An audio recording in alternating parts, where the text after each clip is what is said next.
There are real consequences to controlled media.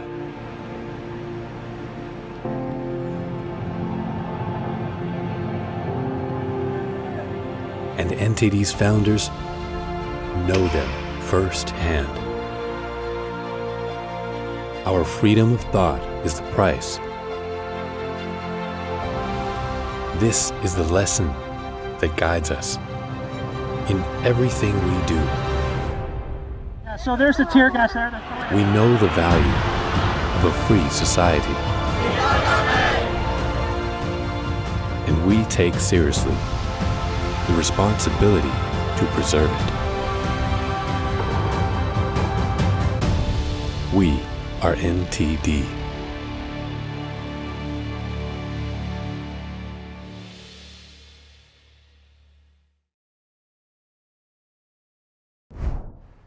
Welcome to NTD News Today.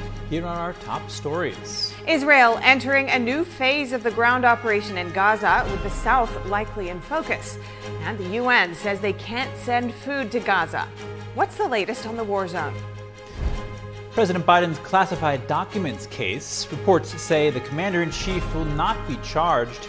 Find out what he's expected to face instead of charges.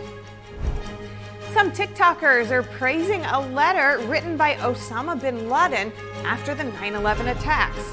How presidential candidate Nikki Haley is using that for her campaign. The cost of illegal immigration hitting New York City hard.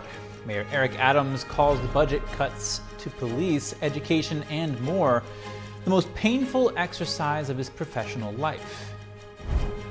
For the first time, prisoners in the U.S. have received degrees from one of the country's top 10 universities.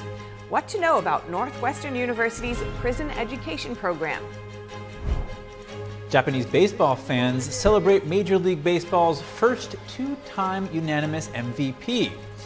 Proud that one of their own earned the recognition in the sport's most competitive league.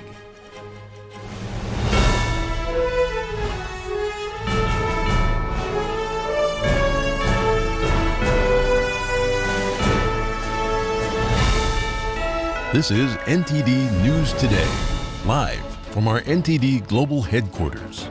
Here are Stephania Cox and Chris Beers. Hello and welcome to NTD News Today. We have insights and perspectives on the stories shaping our world. Breaking news, in-depth analysis, and inspiration to power your day. Now for our top stories. Israel says the body of a second Israeli hostage was found near Al-Shifa hospital today. She's been identified as 19-year-old Noah Marciano, a corporal in the Israeli Defense Forces. Israel's military says her body has been transferred to Israeli territory.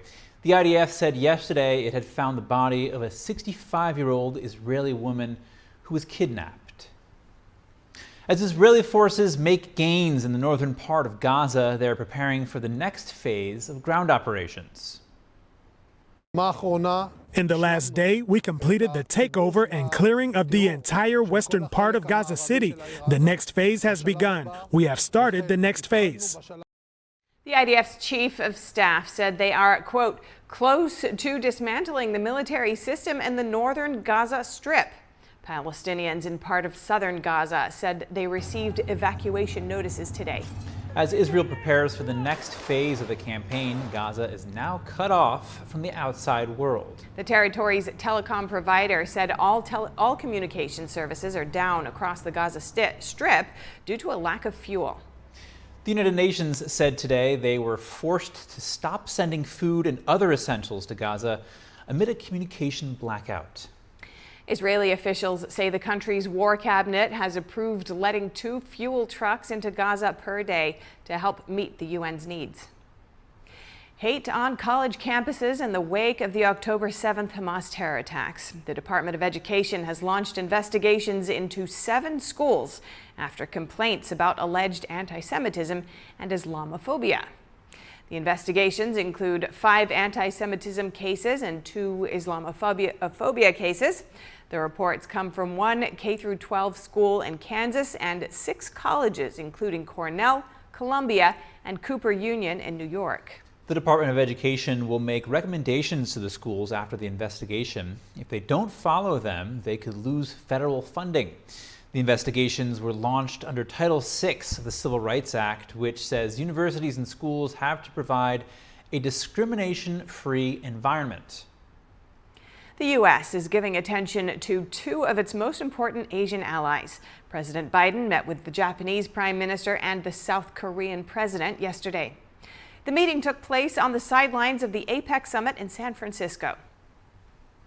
The three leaders posed for a photograph together before leaving without making remarks. The brief meeting comes 3 months after the leaders met at Camp David in August for talks. During the Apec summit, Japanese Prime Minister Fumio Kishida voiced his concerns about the Chinese regime. It came after his meeting with regime leader Xi Jinping yesterday. I also expressed my serious concern about China's increased military activities around Japan, including its cooperation with Russia, and stressed that peace and stability in the Taiwan Strait is extremely important for the international community, including Japan. Kishida's talks with the Chinese dictator lasted roughly an hour. They agreed to continue pursuing, quote, a strategic, mutually beneficial relationship between the two countries. It's a policy that Japan and China agreed to 15 years ago. But the Japanese leader also said there was little progress on pending issues such as China's ban on Japanese seafood, maritime activities in the East China Sea, and an arrest of a Japanese citizen on spy allegations. No charges against President Biden expected. Multiple outlets report Biden won't face legal repercussions for keeping classified documents in his possession. The reports say he's likely only to face harsh criticism. The Wall Street Journal and CNN report that Special Counsel Robert Hur is not planning on charging Biden for keeping the documents. Hur and his team are reportedly working on a report summarizing the findings of their lengthy investigation. The report is expected to criticize Biden, but Hur likely plans to stop short of bringing charges. His report might come out before the end of the year. This comes after the special counsel's team issued multiple subpoenas, conducted interviews, and more. The Journal also reports that Hur recently interviewed Hunter Biden as part of the investigation into his father. Hunter Biden named his father's home as his address when classified documents were stored at the residence. Meanwhile, there is an update in a separate case regarding Hunter Biden. Special counsel prosecutors are using a California grand jury. That's according to a CNN report citing unnamed sources. The grand jury will be appointed in a federal investigation into the younger Biden's business dealings. It appears the case mainly focuses on Hunter's alleged failure to pay taxes. The president's brother, James Biden, reportedly received a subpoena in the case. Presidential candidate Nikki Haley now defending her proposed social media reform. She's previously said people should have to disclose their real names when creating social media accounts. Some are criticizing her for that, calling it government overreach. Here's Haley on Fox News defending her stance. I have long said that we have to ban TikTok. And if you didn't know why, there's another example today. They are posting letters of Osama bin Laden's letter the week after the 9/11 attacks.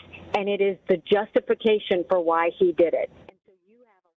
This comes as Americans on TikTok this week dug out a writing by Bin Laden justifying the 9/11 attacks, as you just heard. Some are now praising the letter's message. Haley previously defended her idea to disclose names by saying people would think twice before posting something if their real names were disclosed. She said it would get rid of foreign bots. Nations such as China, Russia, and Iran often use the bots online to sway public opinion in the U.S. and manipulate people. In other news, regarding the presidential candidate, Haley secured multiple wins this week. She picked up key endorsements, emerged as the winner against President Biden in a new New Hampshire poll, and won a mock Iowa caucus. The influential Young Republican National Federation staged the mock caucus. Also this week, a bipartisan poll showed her beating out President Biden in a hypothetical 2024 matchup. A TikTok ban is back on the menu. Lawmakers are responding to a post on the China-owned video sharing platform. The post promoted a letter by Osama bin Laden. That letter justified the 9/11 terror attack, like we were talking about before. We speak with the author of Understanding the China Threat about China's use of TikTok to advance its global ambitions. Bradley Thayer, thank you so much for joining us.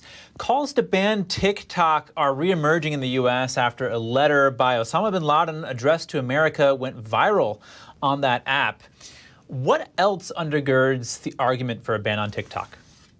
Well, it's my pleasure to join you today.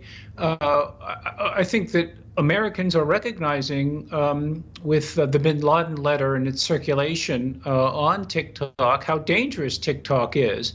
If they didn't realize it before, Americans are waking up, as other countries are, to the fact that TikTok is a weapon in political warfare used by the Chinese regime against peoples, against nations, against countries around the world. So TikTok shows that a bad idea, like the Bin Laden letter and its support, can circulate very rapidly, and that shows how through that dangerous medium, essentially American values, norms, our political culture, and our elections can be undermined. Now, what kind of control does the CCP have over the content shared on TikTok in the first place? Well, they control ByteDance, and ByteDance owns TikTok, and so they control the algorithms. They are able to identify what the content will be, as well as what content is privileged, what content is emphasized, and what content is suppressed. As individuals have recognized, right? There's TikTok in China, where it's a virtuous medium, versus TikTok in the rest of the world, where it's a weapon to be used against governments, peoples, in the interest of the Chinese Communist Party. Anti-American and anti-Israel content is rampant on the app, not just with this one letter we're talking about by Osama bin Laden. Do you think this is intentional? You kind of touched on this a little bit before, but absolutely, it's intentional. Again, it's a weapon. It was forged as a weapon to be employed against the West, against the enemies of the Chinese Communist Party. And so the medium and the fact that it's so popular among Americans, right? I mean, there are very estimates, but at least 70 million Americans are using it, and so many hundreds of millions globally, show that what they have done is given direct contact to the Chinese Communist Party for the values that it wants to spread, for the messages it wants to advance, and for the influence it wants to project. And so as Senator Cruz and Senator Hawley and so many others have emphasized in Congress, and as the Trump administration attempted to do, it should be banned in the U.S. Now, you've compared TikTok to the Soviets from Tsarist Russia. That might sound like a pretty big stretch for some of our audience. How do you argue that? Well, sure. A Soviet was created by, in the wake of the 1905 Russian Revolution, by the Tsar. Tsar's government saw it as a symbol of progress. They were essentially going to allow councils, working men's councils, as a step forward in terms of establishing workers' rights. Soviets were corrupted immediately by the Bolsheviks, by communists, and by socialists to be used against the Tsar. So what have we done? Well, TikTok is a Soviet. What it is, it's something that people see as a tool to be used. They want to download it onto their phone, and it's used against them. It steals their data, it steals their information, and it serves as a conduit for the most odious regime in international politics. And so in that sense, it is. And what I suggest in the piece is that we need to do that to the CCP. We need a TikTok in reverse. As they're employing that against us as a tool of political warfare, so too we need to devise mechanisms against them. And what would those mechanisms look like? Well, those mechanisms could be technological, certainly an app that would be the equivalent of TikTok. But what's far more significant would be to break down the Great Firewall. allow people living within China to access the internet freely. And that would be the most effective tool. If that can be done, then when the Chinese people are able to access the internet freely, the CCP's days will be numbered. Probably Thayer, thank you so much for your time. It was my pleasure. Thank you. After the break, Chicago imposes a 60-day shelter limit for illegal immigrants. People are already camping in airports as temperatures drop. Find out what the new measure means. People in Alabama lost the money due to online scams over the past year. How did other states rank in the report from cybersecurity analysts at VPNpro? More in just a moment here on NTD News Today.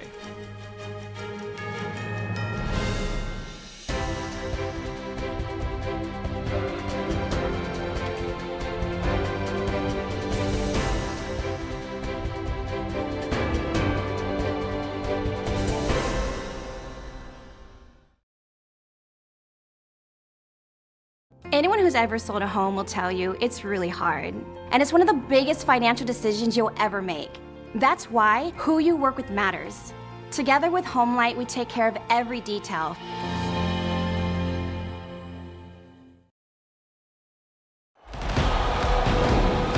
This is it, the culmination of everything our young athlete has worked for these past months. He's filled with determination. You can see it in his face. Is today the day he overcomes? And here we go. There is no defense in the world that will keep him at bay. He's on fire. Nothing can stop him. Watch him as he heads towards the goal. Oh, he's blocked hard. But that doesn't stop him. He's a warrior. He's back up. His eyes are on the goal. He's set up for the shot. He shoots. Goal! Achieving goals like this is only possible with the monthly support of people just like you. Please call the number on your screen right now and give your monthly support to Shriners Hospitals for Children so other children can reach their goals too. If you give just $19 a month, only 63 cents a day, we will send you your very own Love to the Rescue blanket as a reminder of the love you're giving us. Because of monthly support of people like you, nothing is stopping me from achieving my goals. And here we go. There is no defense in the world that will keep him at bay. He's going left. Oh, he fakes right and continues. Look at those moves. He takes the shot. Goal!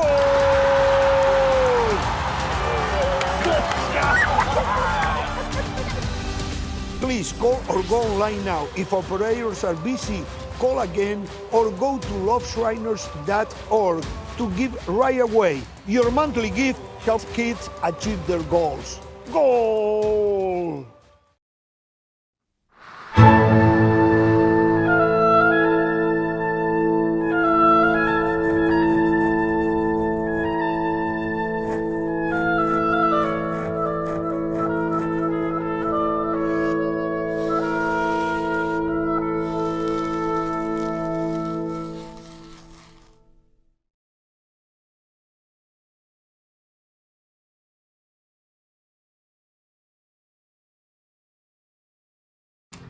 Adopting you was the best decision in our life. And I am so proud to call you my son.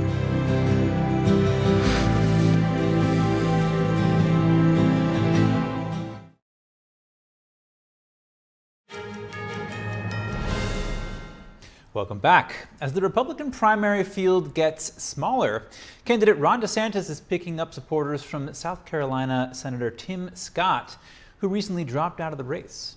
South Carolina has the first primary in the South on February 24th of next year. DeSantis today received 10 endorsements in South Carolina from former backers of Scott.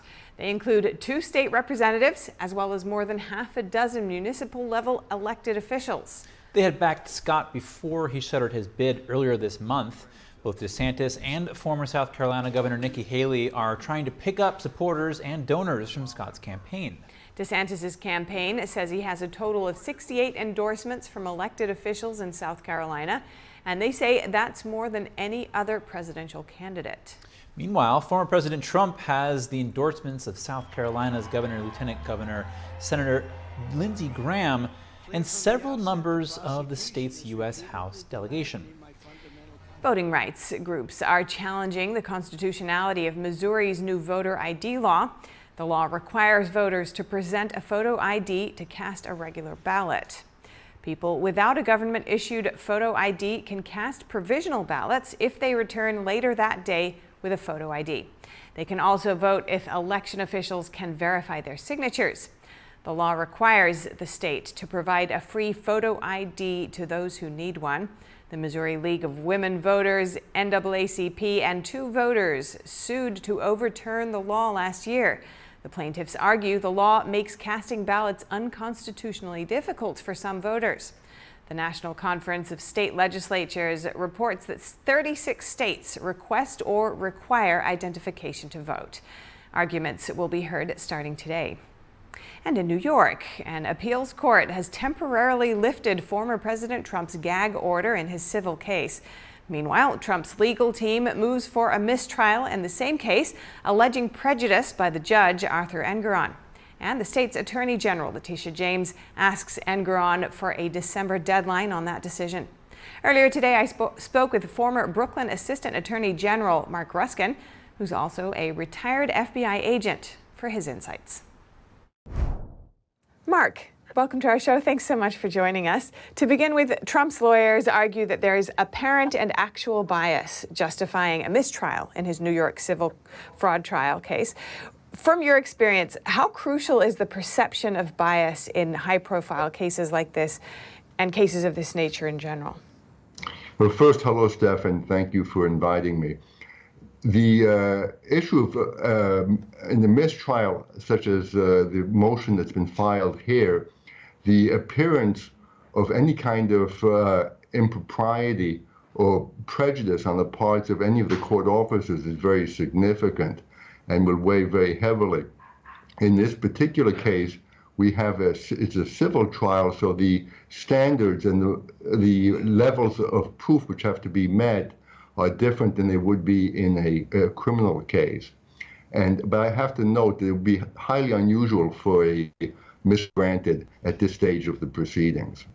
And what do you make of the arguments by the defense in their motion for a mistrial, especially in regards to these arguments about the judge's clerk's impropriety?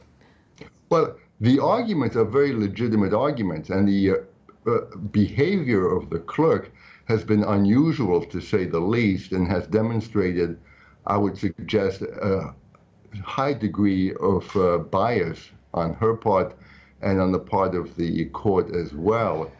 I would suggest, however, that the purpose of the motion is probably more to preserve the issue for appeal than to have a realistic expectation that the mistrial would be granted at this stage of the proceedings. But by raising it now, it's preserved for an appeal later on, should it be needed.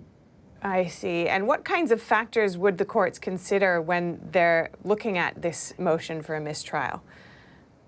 Well, there are a number of factors which would be weighed by the decider of fact here, and one would be the actual impact of the actual impropriety that's been perceived, the behavior that's being critiqued, and its likely effect on the decider of fact. Now, in this case, you don't have a jury. It's a bench trial, so the prejudice could be argued that the prejudice is not as great as had there been a jury present to be influenced, because in this case, there is no jury to be influenced. So it wouldn't be quite the same situation as had there been a full jury trial. And would you say that mistrial requests due to perceived bias or procedural issues commonly succeed in high-profile cases such as this? there's a very high bar that needs to be met in order to have a mistrial. Generally, the higher courts prefer to wait until the case has been decided before intervening with their own determinations. So I would say that the point of the motion for mistrial, it might be more to highlight all these issues for the public as well as for the court personnel who are deciding the case, because this is a public motion. It shows the public what's been going on and highlights it in an important way. And considering the recent decision by the appeals court to temporarily lift the gag order on Trump, how might this development influence the ongoing proceedings and also in particular in the context of this mistrial motion? Well, in one case, it may have an effect in terms of causing the judge who's deciding, who's overseeing the case, to moderate his behavior, because judges really do not like it when their decisions are overruled by a higher court. There's an emotional aspect here and a personal aspect that they don't like to be shown to have made an erroneous decision. So it's likely that he will be more careful about decisions he makes in the future in order to avoid further rulings which contradict the rulings that he himself has personally made. In the context of the motion for a mistrial, it will cause the trial court judge to be more careful in his decisions and in his determinations, and probably also to be more careful about trying to justify his rulings and to find articulate reasons for reaching the decisions that he does make. Mark Ruskin, retired FBI agent and former Brooklyn assistant DA, thank you so much. Thank you for having me here. Quality of life taking a hit. Mayor Eric Adams says New York's illegal immigrant crisis has forced the city to slash school, police, and library budgets. NTD's Daniel Monahan has more on the move critics are calling dangerous. Speaking at a town hall event, Adams said that over 140,000 illegal immigrants have come to the city so far and that New York is out of room. People say, well, Eric, why don't you close the door? Why don't you stop allowing people to come in? I can't. That's against the law. New York has been a sanctuary city since the 1980s. That's a city that limits or refuses to cooperate with the national government on immigration law enforcement. I believe New Yorkers believe in plain talk and honesty. We're in some serious financial trouble right now. According to the mayor, the federal government should be picking up the multi-billion-dollar tab from the illegal immigrant influx. Should not be coming out of the backs of everyday New Yorkers. That is wrong, and that is what is happening. The mayor says every agency in the city will be hit by the cuts. I got to be honest about that. I'm not going to give any false impressions. This is the most painful exercise I've ever done in my professional life. Officials estimate the budget cuts will take 4,000 police off the streets over the next 2 years, a move surely to anger residents like this woman, already feeling overwhelmed by crime. There is a huge problem with drug sales, drug trafficking, and shootings, especially in the evenings and on the weekends. There are mentally ill drug users that are surrounding these neighborhoods, menacing the people on the blocks outside and attempting to get into the apartment buildings. The New York Times reports that the education department budget will take $1 billion hit over 2 years, and 2 popular programs, universal pre-kindergarten and summer school, will be hobbled. Libraries say they will have to shut down on Sundays due to the budget slashing. New York City Council Speaker Adrienne Adams says the cuts are blunt and careless. She called out the administration for providing services for the illegal immigrants using expensive emergency contracts with for-profit companies. Mayor Adams says the immigrant crisis will cost about $11 billion over the next 2 years, and that the 2024 budget already has a $7 billion hole in it. City officials say the cuts will go into effect immediately. Daniel Monahan, NTD News. Illegal immigrants seeking asylum in Chicago will be limited to 60 days in the city's shelters. Mayor Brandon Johnson announced the new measure Wednesday to go in effect today. On the front end, we have to make sure that we are setting up these newly arrivals with the best opportunity to be successful. On the back end, part of the investments that the state will be providing is to expand a more expedited process for them to be resettled. Chicago is just one of several Democrat-run cities experiencing a surge in illegal immigrant arrivals. Border states such as Texas have been busing illegal immigrants north. Some have criticized the move as a political stunt, but critics of the Biden administration's border and immigration policies say it highlights the crisis that the border states are facing. How Chicago plans to enforce the new policy is unclear. Many illegal immigrants in Chicago are already staying in police stations and airports. The new plan also includes stricter measures about when and where buses can drop people off. The state of Illinois is giving Chicago $160 million to aid illegal immigrants as the cold of winter sets in. A new report found that Alabama lost the money due to online scams over the past year. Cybersecurity experts with VPNpro analyzed FBI data on cybercrime.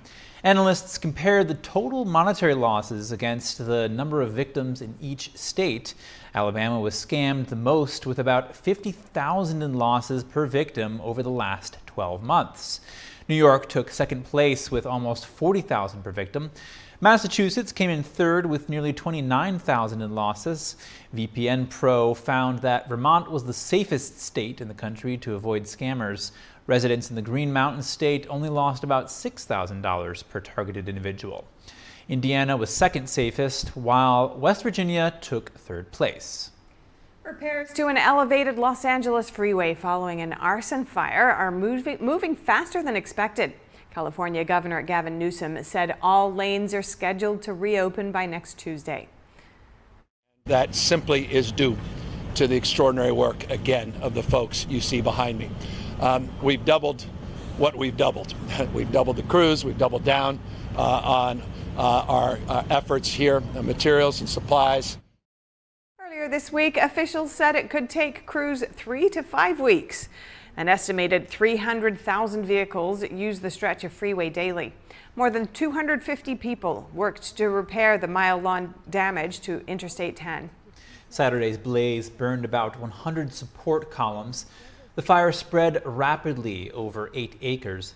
Pallets, cars, construction material, hand sanitizer, and other items stored under the freeway fueled the blaze. No injuries were reported and no arrests have been made. An investigation is ongoing. An Ohio man has pleaded not guilty to charges of abducting and beating a woman while she was confined for 4 days in a residential garage last month.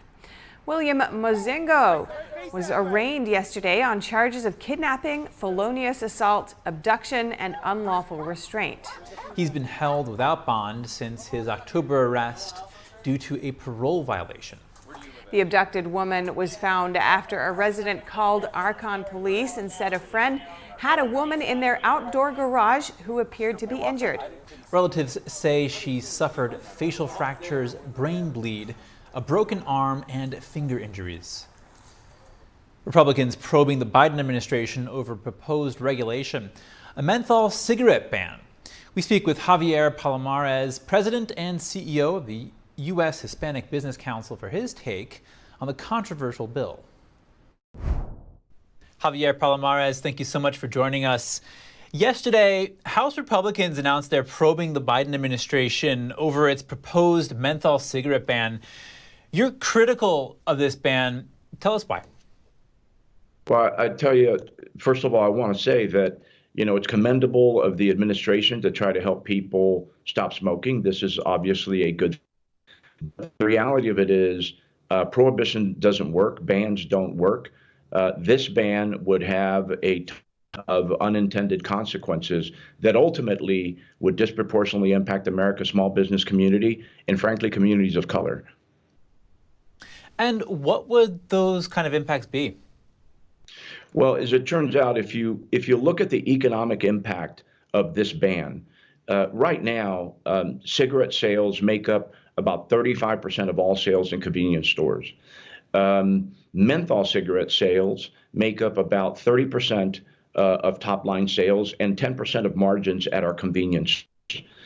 If you pass this ban in this fashion, you will impact over 600,000 jobs in the industries from agriculture all the way to retail. You will also cost about $45 billion in wages for those people, those Americans who are employed in these industries. And then ultimately, you will take away millions of dollars from badly needed, critically needed tax revenue that's derived from the sale of these cigarettes. Look, bans, we've tried this before. Canada tried a ban on menthol cigarettes. It didn't work. Massachusetts tried a ban. California tried a ban. In the case of those states, they lost millions of dollars of tax revenue. Small businesses lost hundreds of thousands of businesses, and smoking levels did not change one bit. We've tried this before. It's failed, and we don't understand why this administration won't listen to America's small business community. And Javier, what about the impact on individual convenience stores? I mean, a lot of these stores sell cigarettes as a big part of their revenue. Yeah, the National Association of Convenience Stores is telling us that this would have a very detrimental effect on these small businesses, convenience store owners, and others. As you said, menthol cigarette sales account for about 30% of top line sales and 10% of gross margins. It is a real and it's significant impact on America's small business community. And in your view, should government have any role in discouraging unhealthy behavior at all? And if so, is it possible to do this and not hurt small businesses?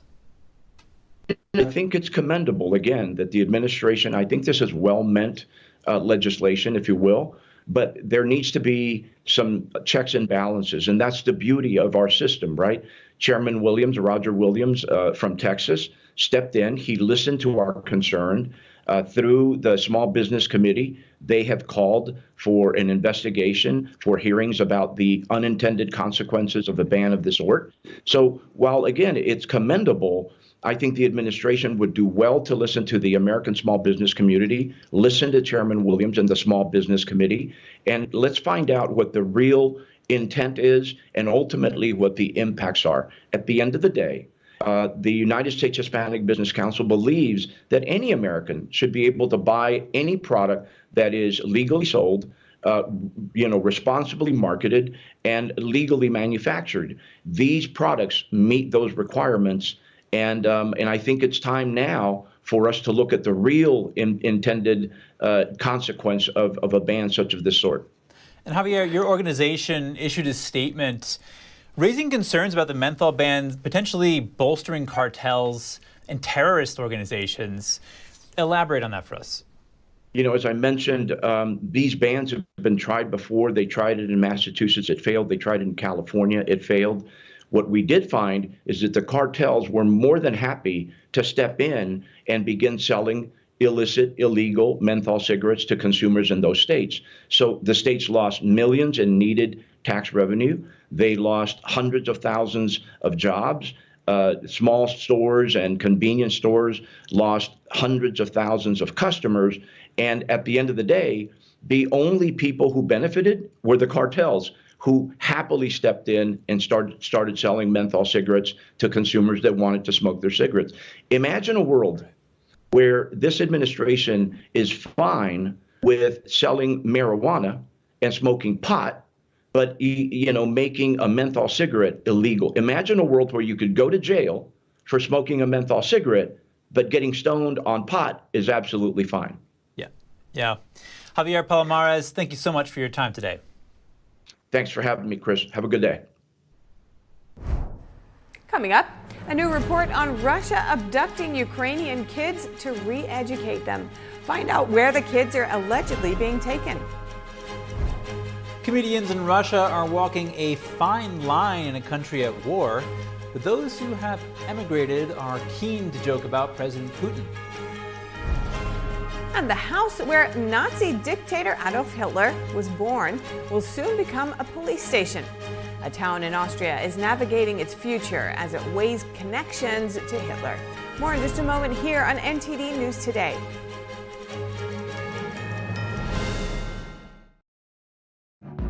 Over 13 million Americans were affected by identity theft in 2022.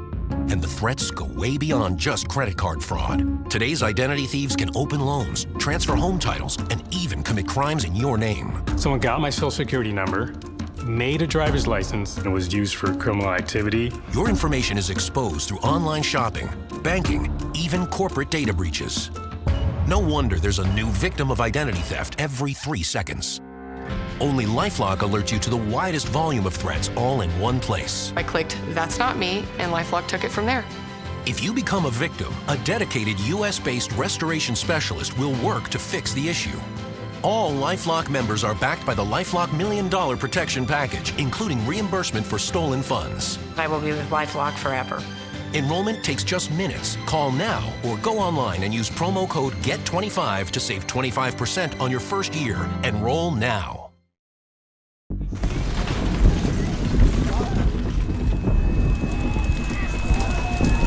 To a child, this is what conflict looks like.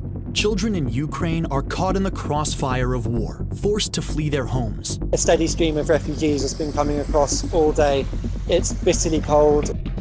Lacking clean water and sanitation, exposed to injury, hunger. Exhausted and shell-shocked from what they've been through. Every dollar you give can help bring a meal, a blanket, or simply hope to a child living in conflict.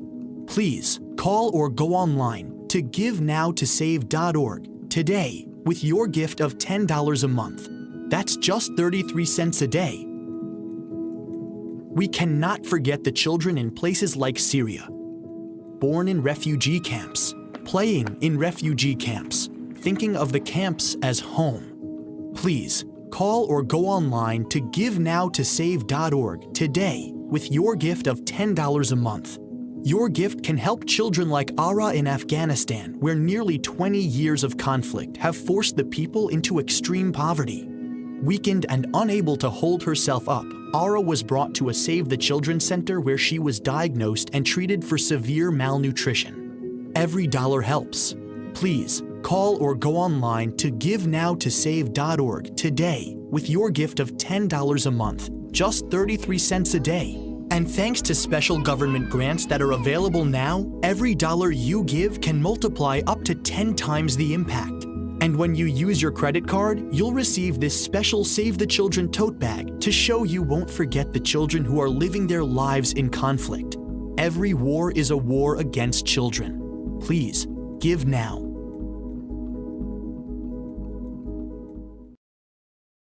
I'm Steve Lance in Washington, D.C., and we are NTD News.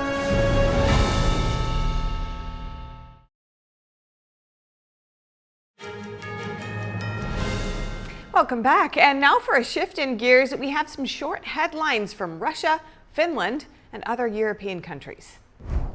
A Kremlin spokesperson today saying he wants President Vladimir Putin to stay in power for another term.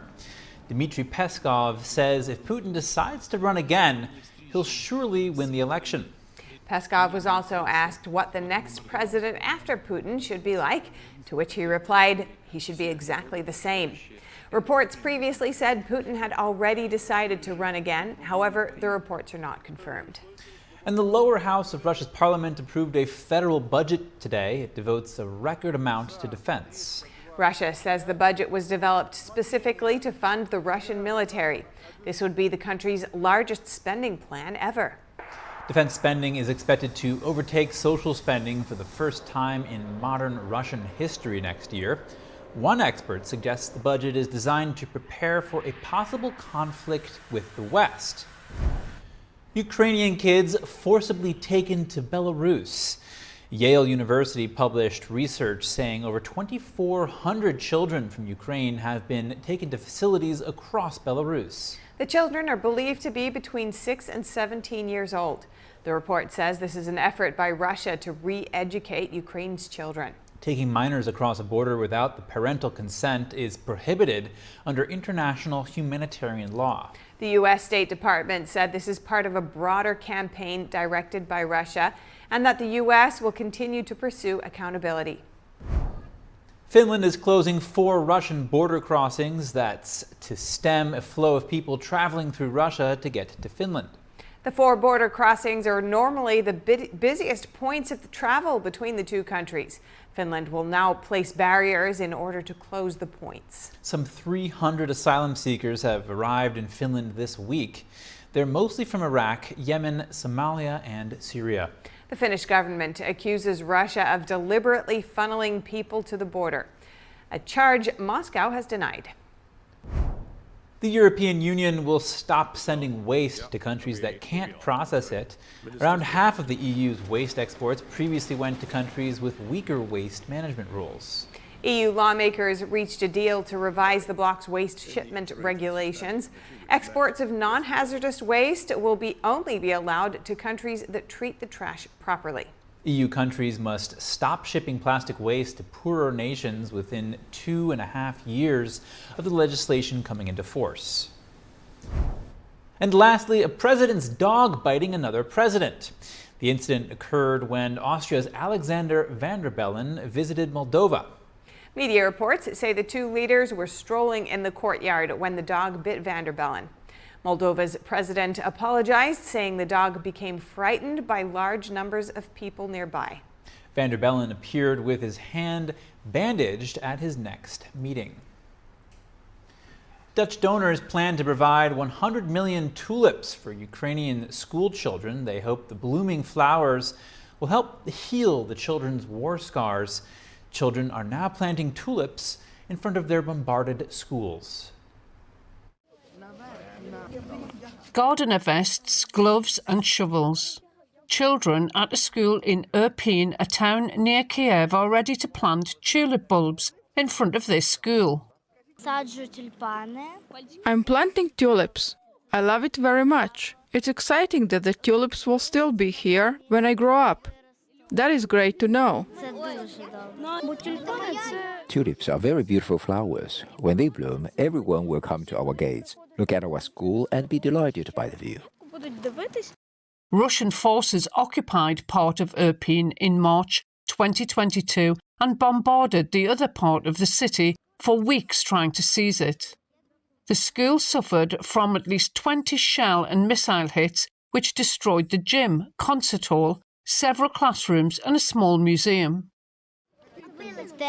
There were huge holes in all the walls. I was frightened and I wanted to cry because I've been going to this school for 4 years and I know what it looked like before the war. It was very sad. I was in tears. I was very upset about what happened to the school because I love being here. The roof was tarnished in the old part of the building and our classroom was in shambles. Many chairs were torn apart. It was horrible. The school headmistress said the initiative will let the children see the birth of new life. They planted new life in the school. In the future, we will be able to feel this life, to see it, to be inspired by it, by these flowers, these tulips. The founder of the Flowers for Schools charity said he hoped planting the tulips would help children cope with the mental scars from the war. The events that happened in Ukraine made a huge impact on children in particular. What we can do is help them overcome and forget what they saw and the fear they felt at those moments. The tulip bulbs are provided by Dutch donors. They hope to see 100 million flowers blooming in front of Ukrainian schools. Cracking jokes about Russia's president is a sensitive business these days in Moscow's comedy clubs.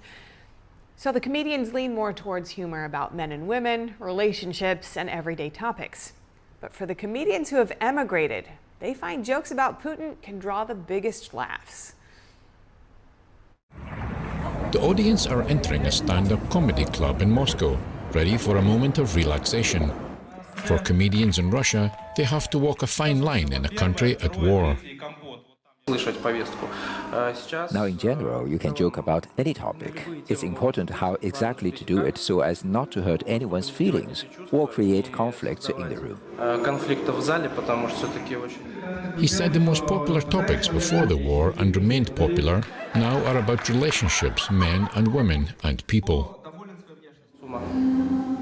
In any case, it's necessary to filter the content. But what I'm talking about is that you need to engage in self-editing, not wait for editing and censorship from someone higher up, but feel where this line is for yourself and understand what's allowed and what's not. For comedians who write jokes about politics, most of them have left Russia. That's exactly what the founders of Commigration did, a small collective of comedians who left Russia since Putin's invasion of Ukraine in 2022 and now ply their trade in Georgia. The feeling was that you finally had reached the point when you could do what you've been prohibited to do before. I've unleashed myself. I've allowed myself a little bit more liberty on the stage, like calling Putin a stinker. This group of comedians found any reference to Russian President Vladimir Putin in a joke boosts laughs by 70%. Laugh at him in order to shake him off the pedestal as some unattainable, important and scary person and make him look funny. And it turns out that this goal is achieved faster. This comedian herself was fined last year for discrediting the army in a social media post. In Russia, laws introduced since the invasion have made it a crime to discredit the armed forces or spread what the government considers false information about them. In Austria, the house and surrounding grounds where Adolf Hitler was born will soon become a police station. The decision by the Austrian Interior Ministry followed years of debate. Austrian authorities say they want to prevent the place from becoming a pilgrimage site for neo-Nazis. The police station will house up to 50 officers. Hitler was born in 1889 in the Austro-Hungarian Empire, or what's present-day Braunau, Austria. Nazi Germany annexed Austria in 1938, the first nation it annexed. But recent Austrian governments have recognized that Austrians were also perpetrators of Nazi crimes and that there was little resistance to Hitler's rule. Austrian officials say the Hitler family lived in the building in the 19th century, and the Nazi Party bought the building in 1938 and converted it. It's an historical fact that Hitler was born in our city of Braunau, and it will stay that way and remain in Braunau's history books forever. I believe the city will never be able to totally avoid that. Coming up, for the first time, prisoners in the U.S. have received degrees from one of the country's top 10 universities. What to know about Northwestern University's prison education program. More in just a moment here on NTD News Today. And this year's Beaujolais Nouveau wine was released in France. Wine lovers in Paris welcomed the red wine with great fanfare. We'll return with that and more after the break.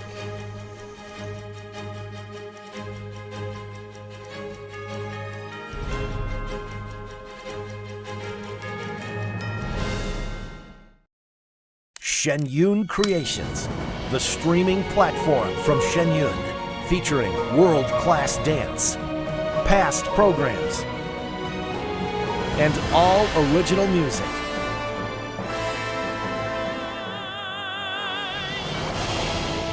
Masterclasses, behind the scenes, comedy, and more. Explore shenyuncreations.com.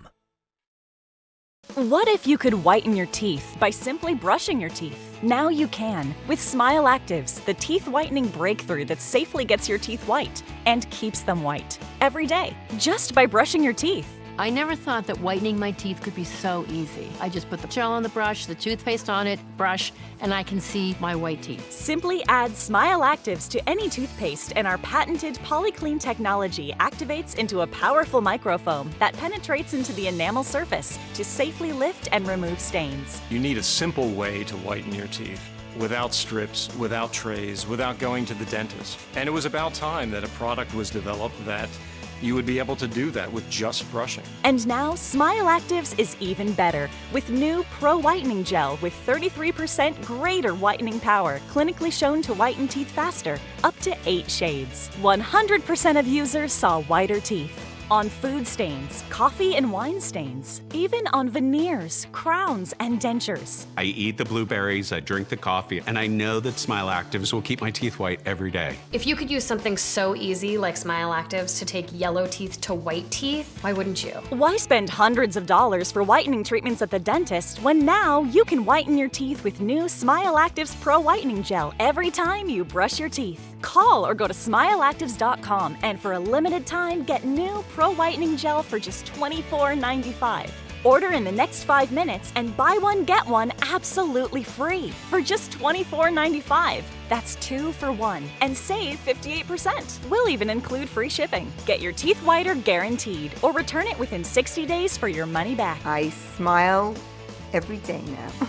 The difference is literally night and day. So now I'm always smiling, always choosing, because now my teeth are much whiter. This offer is not available in stores, so call or click now before the special buy one, get one free offer goes away.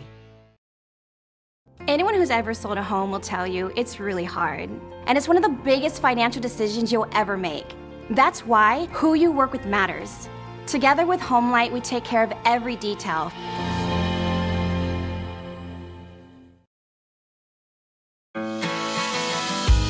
Got a new house.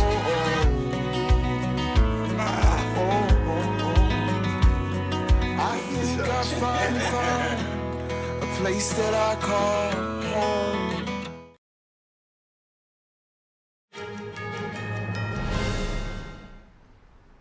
For the first time, prisoners in the U.S. have received degrees from one of the country's top 10 universities. Michael Broadway was one of 16 incarcerated students to earn a bachelor's degree from Northwestern University. Here's his story. Students from Northwestern University's prison education program brim with pride as they file into an auditorium in Crest Hill, Illinois, for their commencement ceremony. These 16 men are the first class of incarcerated students to receive bachelor's degrees from a top 10 university. Torian Jamal Decatur. It's a moving occasion for graduates and program faculty alike. Some wipe away tears as they watch graduates receive their diplomas. Among them is Michael Broadway, who spoke at the ceremony.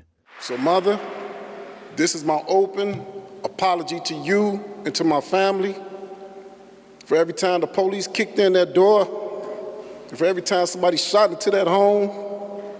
I apologize. I told you everything you ever wanted from me was to be the best version of myself. So I asked you, Mama, how did I do? Broadway has been incarcerated for nearly 2 decades at Stateville Correctional Center in Crest Hill. The 51-year-old overcame multiple setbacks to attain his degree, including battling stage 4 prostate cancer. After the ceremony, Broadway was at a loss for words.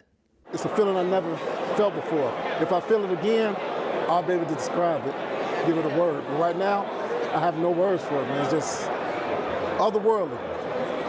Coming from where I came from, the things that I've been through, and to be here is indescribable. Michael's mother, Elizabeth, hasn't been able to visit her son in prison due to illness. This is the first time she's seen him in almost 20 years. Well, I was a little shocked. I didn't think he would complete it, but he did. He did. I'm just so proud of him. I really am.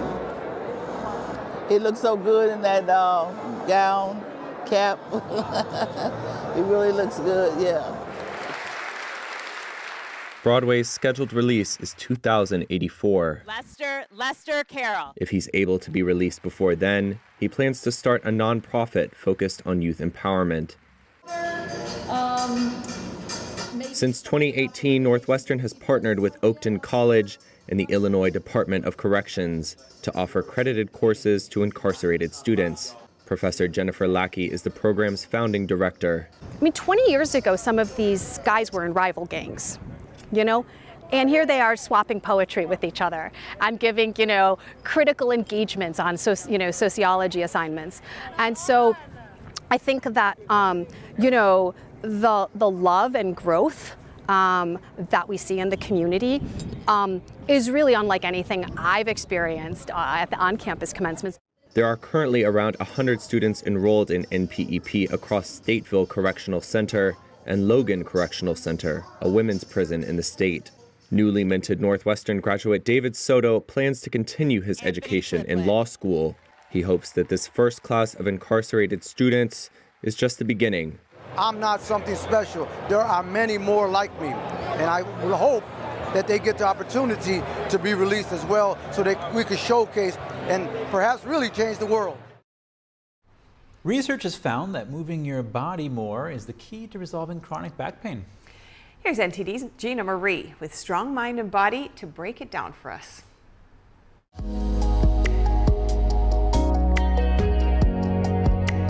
People who run or walk regularly have healthier and stronger spinal discs than non-exercisers do.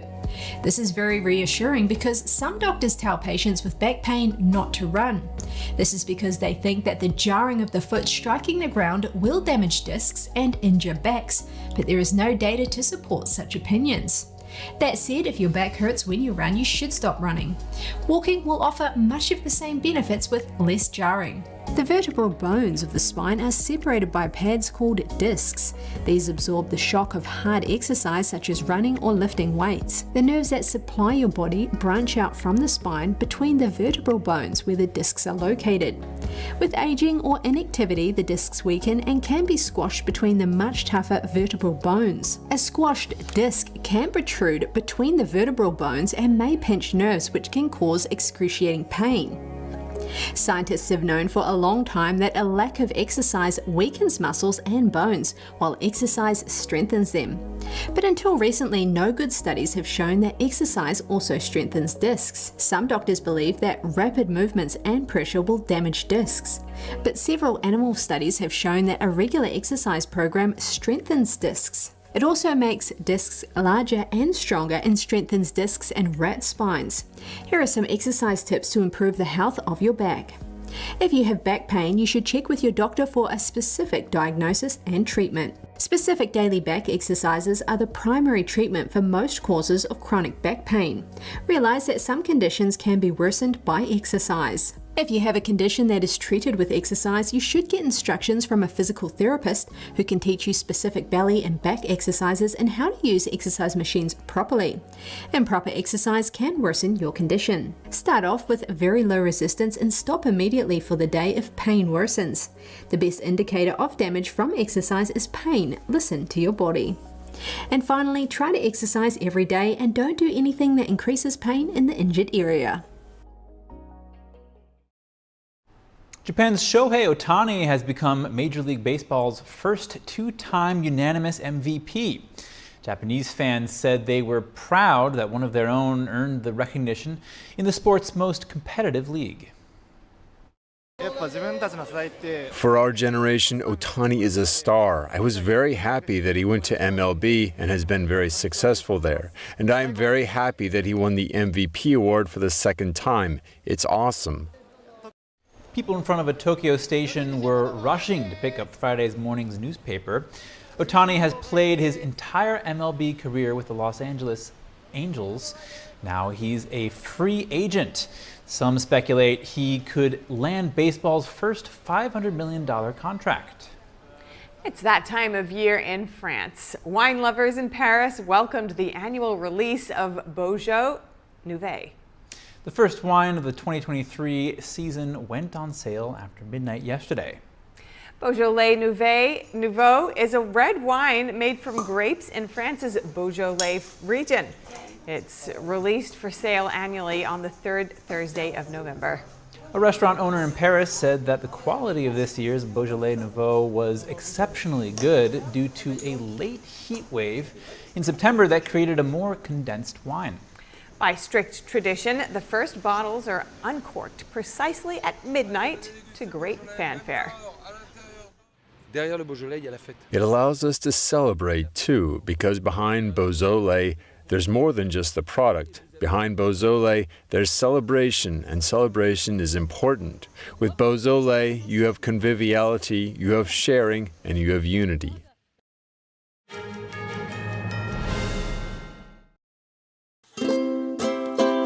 If you're happy and you know it, clap your hands. If you're happy and you know it, ride your bike. If you're happy and you know it, then your face will surely show it. If you're happy and you know it, smile big and bright. Thousands of kids just like me are happy every day. And it's all because of generous people like you who support Shriners Hospitals for Children every month. All you have to do is call the number on your screen or go online to loveshriners.org right now with your monthly gift. Because of people like you, Shriners Hospitals for Children is able to make an everyday miracle happen for kids like me. If you're happy and you know it, dance around. If you're happy and you know it, play a song. If you're happy and you know it, then your face will surely show it. If you're happy and you know it, take a shot.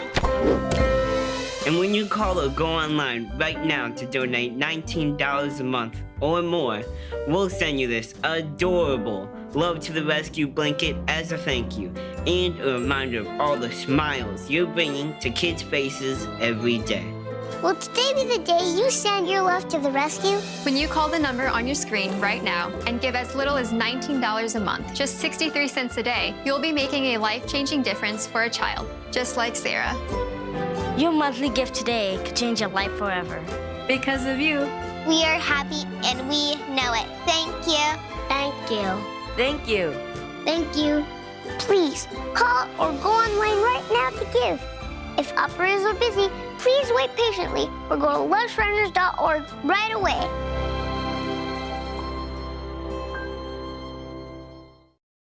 If you're living with diabetes, this is the sound that could change your life. Great news for people living with diabetes. Now you can wear a continuous glucose monitor and eliminate routine finger sticks. The days of repeated, painful finger sticks are over. Just call 800-893-8459. If you use insulin daily to manage your condition, a continuous glucose monitor could help you control your diabetes and reduce or eliminate those painful finger sticks. If you have Medicare or private insurance, US Med can deliver a CGM system right to your door. And if you qualify, there may be little or no cost to you. Shipping is free and will even bill your insurer directly. Call now to get your continuous glucose monitoring system so you can take control of your diabetes and get back to enjoying life. Just call 800-893-8459. That's 800-893-8459. I'm Tiffany Meyer in New York City, and we are NTD News.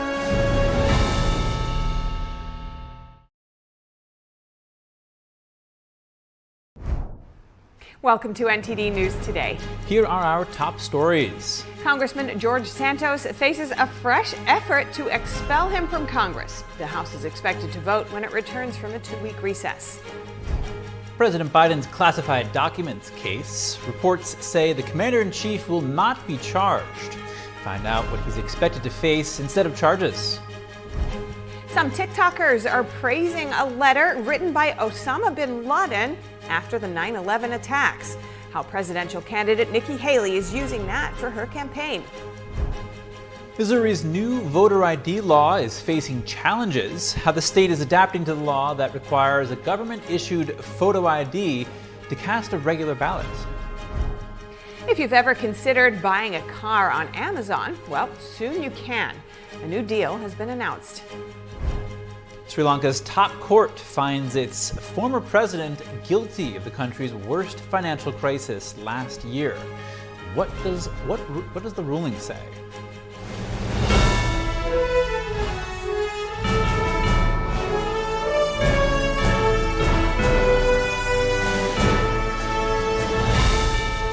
This is NTD News Today, live from our NTD Global Headquarters. Here are Stephania Cox and Chris Beers. Hello and welcome to NTD News Today. We have insights and perspectives on the stories shaping our world. Breaking news, in-depth analysis, and inspiration to power your day. Now for our top stories. Congressman George Santos faced a fresh effort to expel him from Congress today. Lawmakers suggested federal prosecutors should bring additional criminal charges against him. Ethics Committee Chairman Michael Guest introduced the bill targeting the first-term fellow Republican.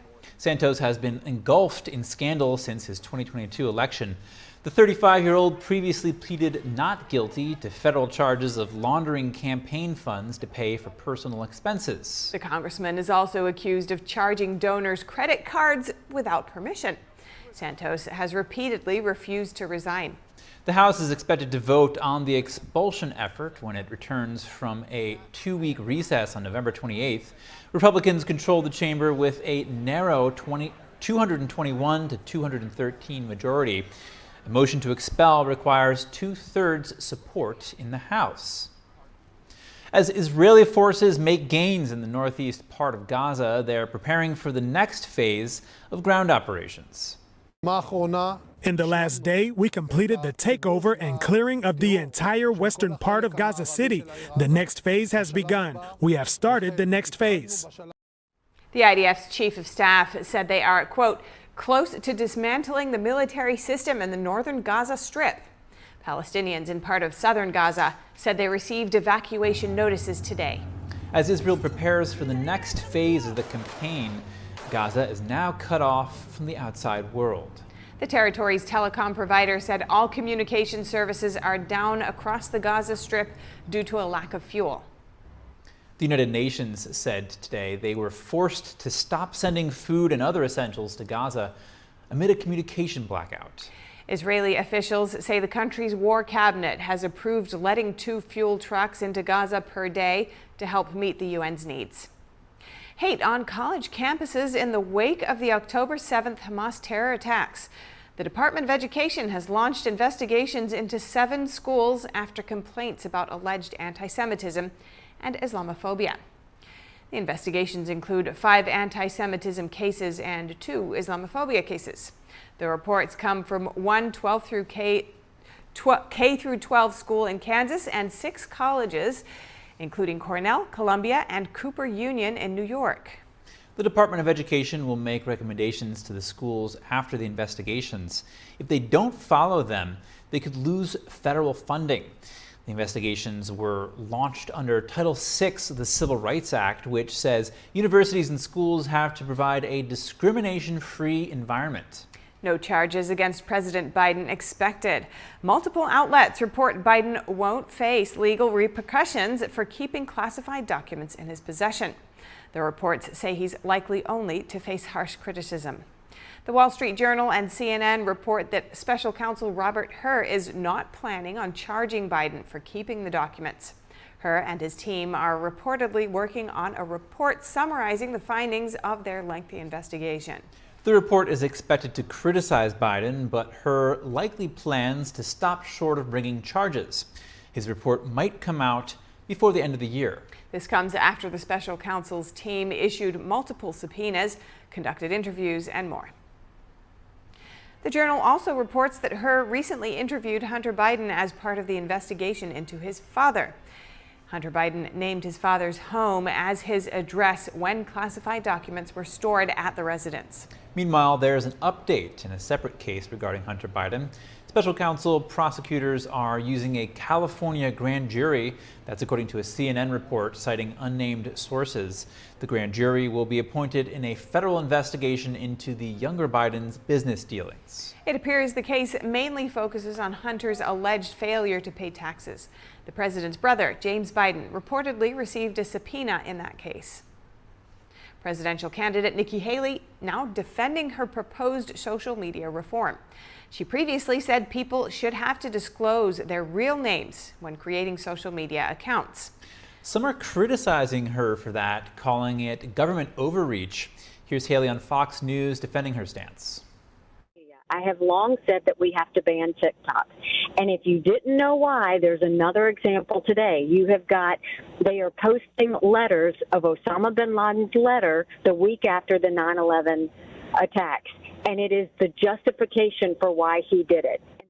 This comes as Americans on TikTok this week dug out a writing by Bin-Laden, as you just heard, justifying the 9/11 attacks.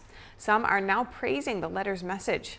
Haley previously defended her idea to disclose names by saying people would think twice before posting something if their real names were disclosed. She said it would get rid of foreign bots. Nations such as China, Russia, and Iran often use the bots online to sway public opinion in the U.S. and manipulate people.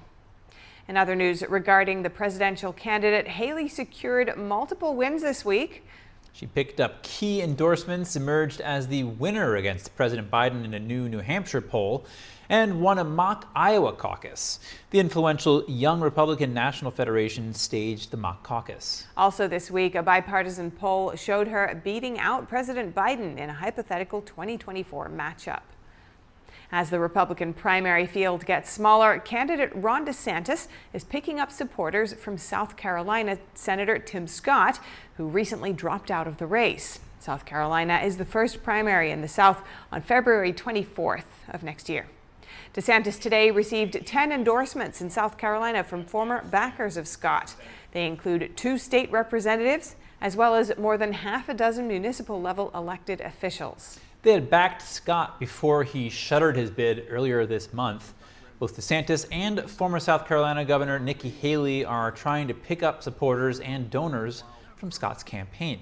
DeSantis' campaign says he has a total of 68 endorsements from elected officials in South Carolina. And they say that's more than any other presidential candidate. Meanwhile, former President Trump has the endorsements of South Carolina's governor, Lieutenant Governor Senator Lindsey Graham, and several members of the state's U.S. House delegation. Voting rights groups are challenging the constitutionality of Missouri's new voter ID law. The law requires voters to present a photo ID to cast a regular ballot. People without a government-issued photo ID can cast provisional ballots if they return later that day with a photo ID. They can also vote if election officials can verify their signatures. The law requires the state to provide a free photo ID to those who need one.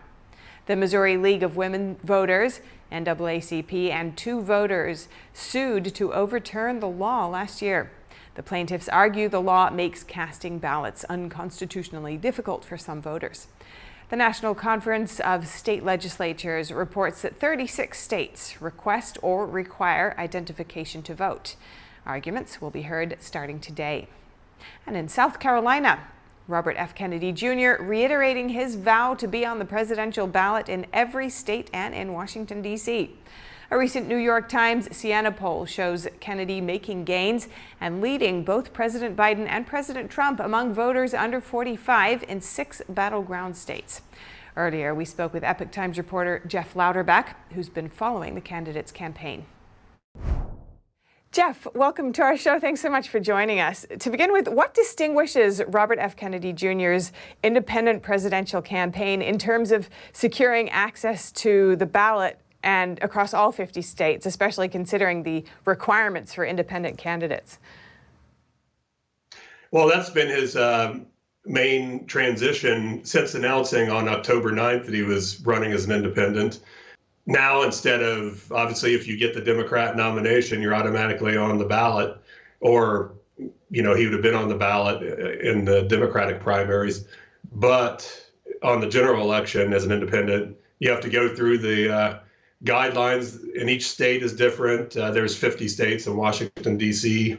So his intent is to be on the ballot in all 51 states, and he's shifting his strategy to do that. And how is he shifting his strategy? What does he need to do? Well, different states have different guidelines. I mean, there's some, I think it's Tennessee requires only 275 signatures. So that's more like, seems more like a city council or a school board race. But there's some states that, you know, you need 150, 200,000 signatures. So it varies from state to state. And then there's going to be likely legal challenges because Democrats and Republicans are expected to try to keep him off ballots in some states. So, I mean, those are just 2 issues. It's a litany of challenges, and he says it's going to take around $15 million overall for him to do the effort in DC ballots. Right, and in your coverage, have you come across any particularly notable challenges or criticisms of Kennedy's candidacy? Well, the main thing is obviously people who are Trump supporters and those who are Biden supporters think that his candidacy is going to shift the balance to the other competitor. So obviously in this case, Trump supporters think it could be another 4 years of Biden, and Biden supporters, they cringe at the thought of President Trump being back in office. So they're all looking at Robert F. Kennedy Jr. as the reason that might not happen, or that might happen. And he's intent, he's confident that, he's not a spoiler. He says he is going to win, he intends to win, and that's why he's running to win, not to spoil the election. And he's polling quite well with younger voters. What messages do you think are resonating with younger voters at this time from him? Well, I was in Columbia, South Carolina a couple days ago for a voter rally, and he touched on that as the fact that voters under 45, according to a recent poll, he's leading President Trump and President Biden. And he believes the reason for that is he's just speaking out about issues that matter to them. Like he has the idea for the 3% mortgage for first-time home buyers. And he is going to, he says if early in his first term, he would make it more difficult for companies like BlackRock corporations to own single-family homes. So issues like that. And then he talked about chronic diseases, which is really chronic diseases are really impacting younger people. And he's focused on dramatically reducing those. And those are issues that are resonating. Right, and you've mentioned how he's drawing voters from both Trump and Biden. What are the issues that are drawing voters towards him? Well, since he announced he was running in April, it's fascinating. That's why I love covering this campaign. It's just, it's so unique compared. Obviously, President Trump has his base, which is mostly conservative. President Biden has his base, which is, I don't know what you want to call it, liberal or far left. There's really nothing in between, and that's what RFK Jr.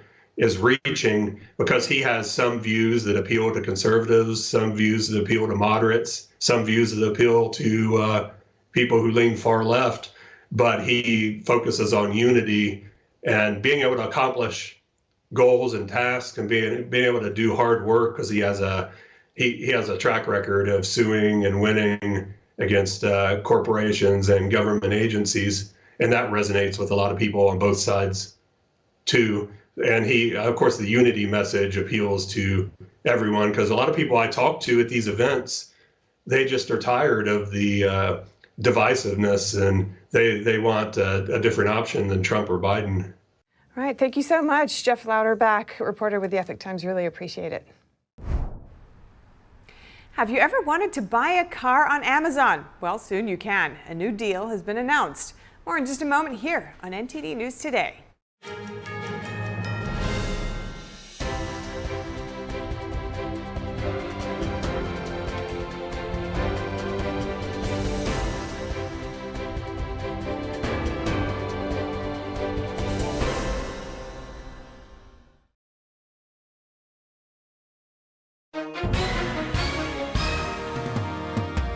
If you've been injured in an accident that's not your fault and you don't have an attorney, listen up.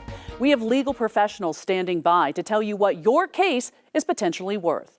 Hello, I'm Gina, along with spokesperson Rob. Rob, tell the folks at home who should be calling right now. Well, just like you said, Gina, anyone who's been injured in an accident that was not your fault, you don't have an attorney, give us a call right now, and we're going to let you know what your case is potentially worth. Thanks, Rob. So what kind of calls have we been seeing today? Well, Gina, we're getting calls from all types of accidents today. Work accidents, slip and falls, truck accidents, and most commonly, car accidents. So if you were injured in an accident that was not your fault, you don't have an attorney, take that first step, pick up that phone and give us a call. We're going to answer your questions and we'll let you know how much money you can get for your accident. Thanks, Rob. All right, folks at home, you heard it. Go ahead, don't hesitate, take that first step and call now. Y'all know me. Every day I'm hustling. I'm grinding and making deals because a girl loves her bling. But the one thing I don't have to hustle for is paying for expensive car repairs, thanks to CarShield. Plans through CarShield can protect up to 6,000 parts and systems in your car, including the engine, transmission, air conditioner, entertainment system, and more. That's right. CarShield administrators get cover repairs paid on the most expensive parts of your car, all for one low monthly rate that never goes up, for as long as you cover your car. That's their price lock guarantee. I want to keep my car on the road as long as possible, and CarShield Administrators helps me do that. I trust CarShield Administrators because they paid my claim. Being an essential worker and a mom of 3, finances can be very tight at times. If it wasn't for CarShield, I wouldn't have my car. And with their best coverage ever, CarShield administrators go the extra mile, including car rental options. You'll also get 24/7 coast-to-coast roadside assistance for flat or damaged tires, lockouts, dead batteries, and courtesy towing, all at no additional cost to you. That's right. You don't need to do any hustling for these extras. They're all included. The cars will break down, there's no doubt about it. That's just the way it is. I got stuck with high repair bills before. That's why I called CarShield. Nobody likes expensive car repair bills. That's why you have to call CarShield before you break down. Darlings, if you want to be smart and get those car repairs paid, then call CarShield now. Leave the hustling to the professionals. Pick up that phone right now before your car breaks down. Protect yourself from the unprecedented rise in cost for parts and repairs. Call now to save money with your price lock guarantee. Call 800-418-7697. 800-418-7697. 800-418-7697.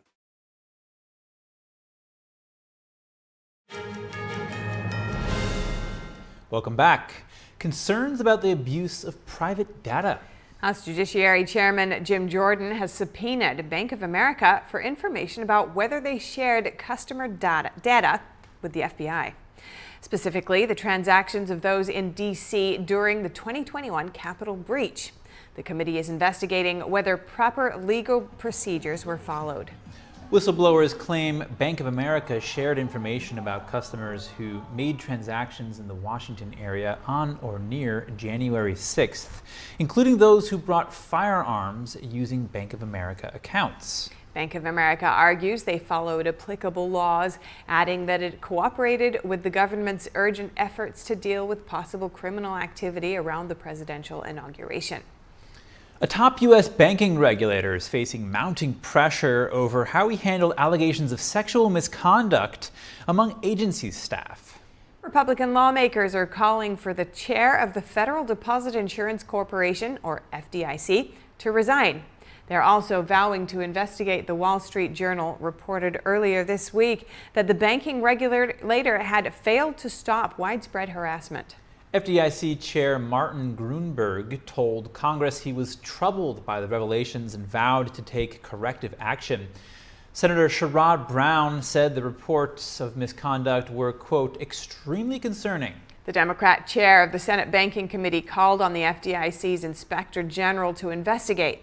Senator Elizabeth Warren said she also supported a full review of alleged workplace misconduct.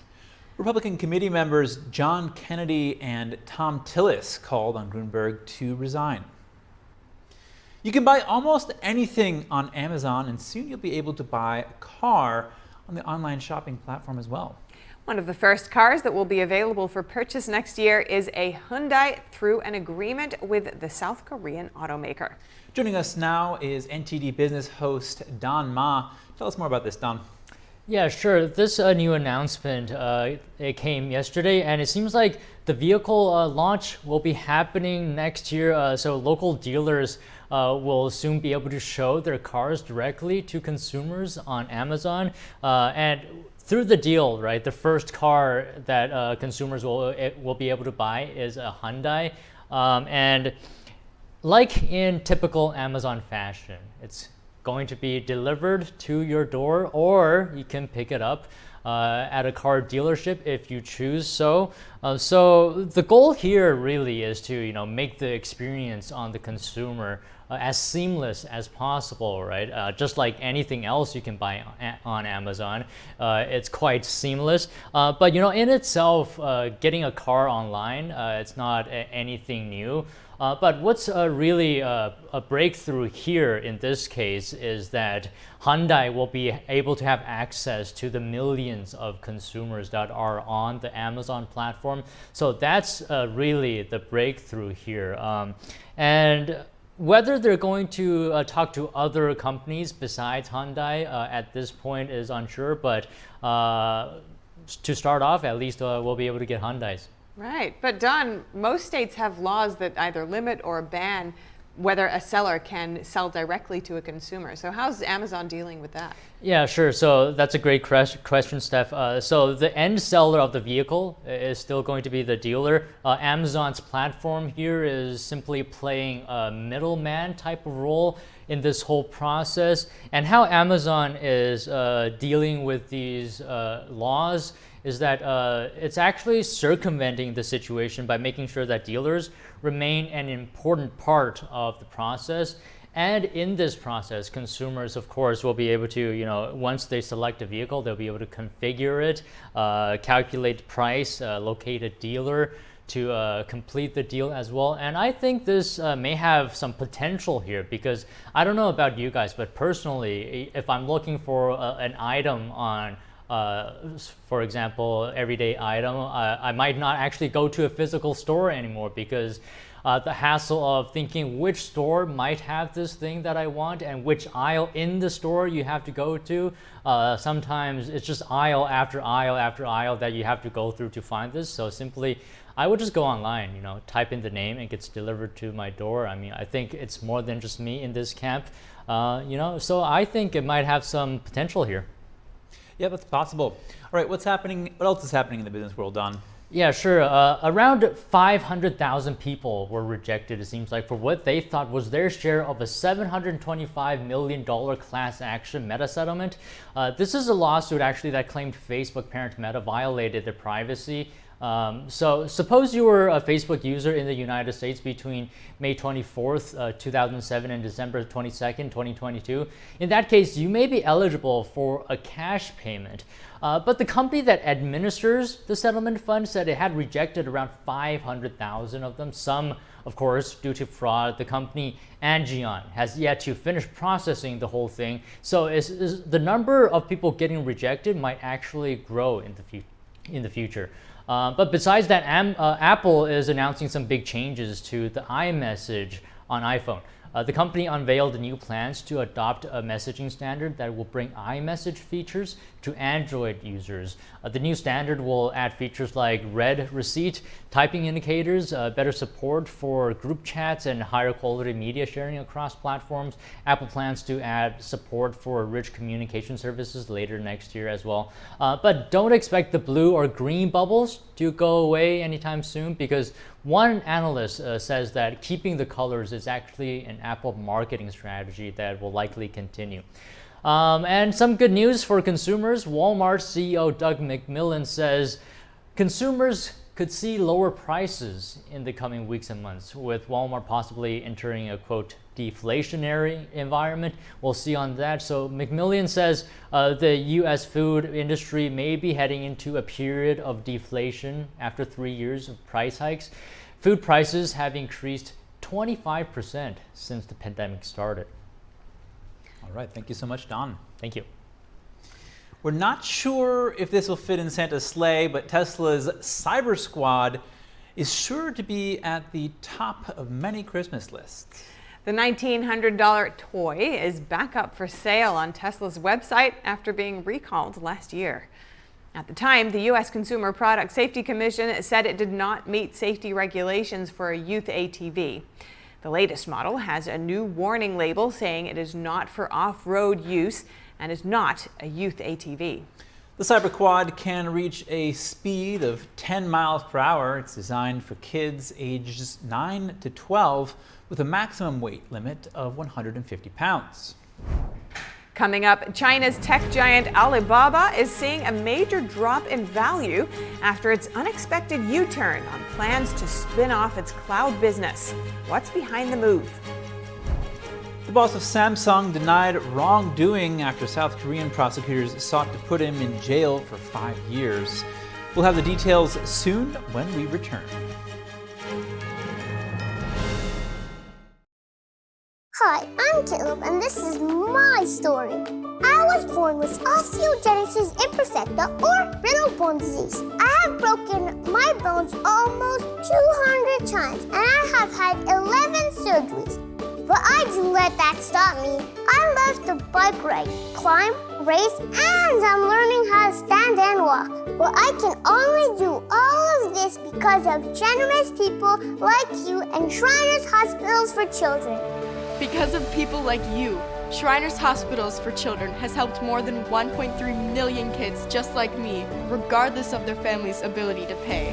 Shriners Hospitals for Children is only able to provide this world-class, life-changing medical care because of the generous gifts of people just like you. Because of you, I can ride my bike. I can play basketball. Because of people like you, I can run. I can smile. Will you send your love to the rescue today? When you go to loveshriners.org right now and give just 63 cents a day, you're helping kids just like me. Like me. Like me. When you give today, we'll send you this adorable Love to the Rescue blanket as a thank you and a reminder of the love you gave to a kid just like me. Your gift, no matter how small, can help a child today. This is your moment to make a difference. When you pick up your phone, I know you have it right there, and call to give. You're helping kids like me. Thank you. Thank you. Gracias. Thank you. Please call or go online now. If operators are busy, please call again or give right away at loveshriners.org. Your gift makes a difference. Thank you for giving. If you're living with diabetes, this is the sound that could change your life. Great news for people living with diabetes. Now you can wear a continuous glucose monitor and eliminate routine finger sticks. The days of repeated, painful finger sticks are over. Just call 800-893-8459. If you use insulin daily to manage your condition, a continuous glucose monitor could help you control your diabetes and reduce or eliminate those painful finger sticks. If you have Medicare or private insurance, US Med can deliver a CGM system right to your door. And if you qualify, there may be little or no cost to you. Shipping is free, and we'll even bill your insurer directly. Call now to get your continuous glucose monitoring system so you can take control of your diabetes and get back to enjoying life. Just call 800-893-8459. That's 800-893-8459. I'm Kelly Wright in New York City, and we are NTD News.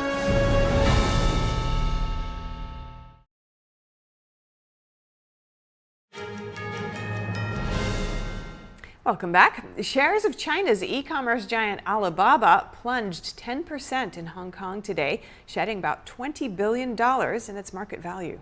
What's driving the loss? Let's zoom in. The drop came a day after Alibaba's stunning U-turn on plans to spin off its cloud business. It said the move was driven by uncertainties resulting from US restrictions on the supply of cutting-edge chips to China. That could complicate the firm's big push into artificial intelligence-based services. An analyst at Nomura described the move as a negative surprise for markets. The company was once Asia's most valuable, with its value peaking at $830 billion in late 2020. But it's now valued at less than a quarter of that sum. Alibaba's shares have tumbled over recent years as it was made the focus of China's crackdown on tech giants. Back in March, the company had said it would carve out the Ali Cloud unit as part of the biggest restructuring in its history. Analysts had said the division could be worth as much as $60 billion. On Thursday, Chairman Joseph Tsai said the firm would now focus on growing the cloud business instead. Some analysts argued retaining the unit could turn out to be a good thing for Alibaba, given the importance of cloud computing to driving the new AI services. An update on another tech giant. Samsung's chief, J.Y. Lee, is facing a 5-year jail term. Prosecutors charged him with accounting fraud and stock price manipulation. These concerned an $8 billion merger of Samsung affiliates in 2015. Lee has denied any wrongdoing. A ruling is expected on any potential sentence within months. Here's more. During Friday's hearing, prosecutors said Lee and other former executives had broken the law to make the 2015 merger possible. The move helped Lee gain greater control of the group's flagship Samsung Electronics. Prosecutors alleged the executives' involvement in the merger included stock price manipulation and other wrongdoings. They further argued this helped the accused make gains at the expense of minority investors. Lee and the executives argued the merger and accounting processes were part of normal management activities. He was earlier convicted of bribing former South Korean President Park Geun-hye and went to jail for a total of 18 months. He was later paroled and then pardoned last year. And staying in the Asia Pacific, here's more top news from China, Australia, and other countries. Europe has to, quote, get China right, in the words of European Commission President Ursula von der Leyen. She's set a key goal for the EU's summit with China in Beijing in early December. That goal is to achieve a level playing field when it comes to trade. As one example, she cited Chinese overcapacity in the clean tech sector.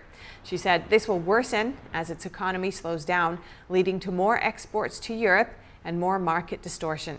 She said the bloc can't accept that. China's trade surplus with the EU was the highest in history last year at over $400 billion.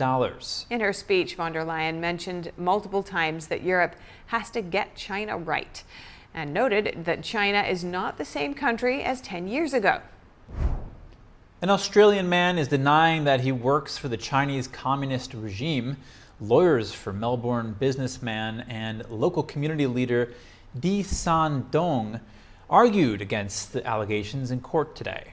Duong is the first person to be charged under Australia's foreign interference laws, which were rolled out in 2018. The case centers around a donation to a hospital, which Duong made via a federal government minister in 2020.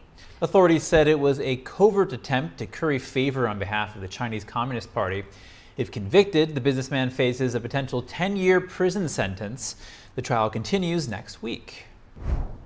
Sri Lanka's Supreme Court has found the country's former president, his 2 brothers, and several other public officials are responsible for Sri Lanka's worst economic crisis in decades. They were believed to have demonstrably contributed to the economic crisis that led to nationwide protests in 2022. That's according to a 4-1 ruling from a bench of the Supreme Court on Tuesday this week. The International Monetary Fund warned in March this year that Sri Lanka's public debt has reached unsustainable levels. It stood at nearly 130% of the GDP by the end of 2022.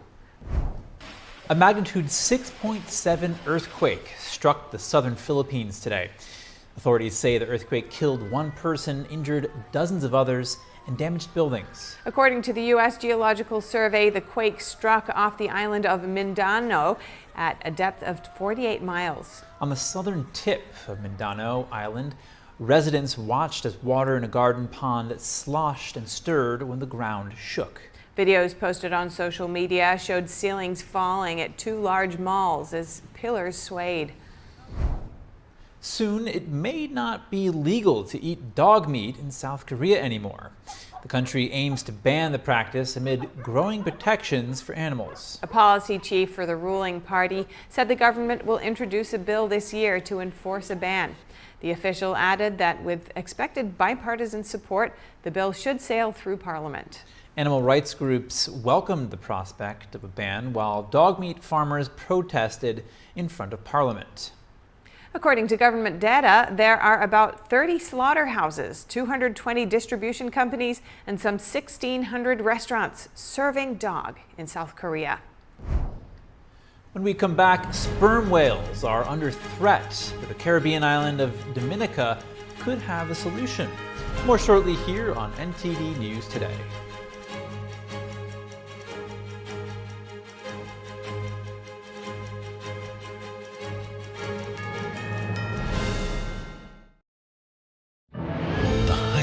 Art is beautiful, breathtaking, timeless, and moving.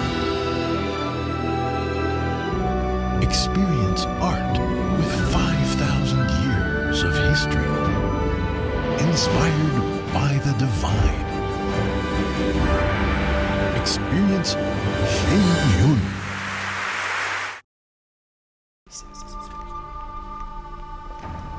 I'd like to say this is the first time, but there have been others. How many? Who can keep track? You think this is a joke? Darling, we need answers, and you're gonna give them to us. Tell us again. My car broke down. I brought it here. I got stuck paying an expensive repair bill. So it's true. How much, darling? $2,300. But $2,300. Well, what was I supposed to do? My transmission was shot. You pick up your phone and you call CarShield before the car breaks down. Plans through CarShield cover up to 5,000 parts and systems in your car. That's right. A plan through CarShield could save you on some criminally high auto repairs, especially if your car is out of warranty. So, call CarShield, America's #1 auto protection company, before a breakdown and save yourself from getting stuck in car repair jail. Let me guess. You hate saving money. Who hates saving money? Apparently you do. All you had to do was call CarShield. And you could have protected yourself against expensive repairs. Yeah, and then my price will go up the minute I file a claim. Shut up! CarShield has the price locked in. For as long as you cover your car.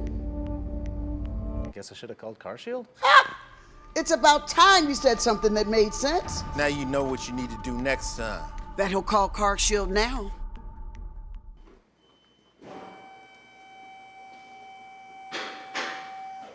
So can I go? Or don't get handcuffed paying expensive auto repairs. Call now and get the CarShield guarantee. Your price will never go up and your coverage will never go down as long as you cover your car. In just minutes, you could have a plan that covers up to 5,000 parts and systems in your car. Don't wait until it's too late. Get CarShield's best coverage yet. Call 800-965-0729. 800-965-0729. 800-965-0729. Anyone who's ever sold a home will tell you it's really hard. And it's one of the biggest financial decisions you'll ever make. That's why who you work with matters. Together with HomeLight, we take care of every detail. Got a new house.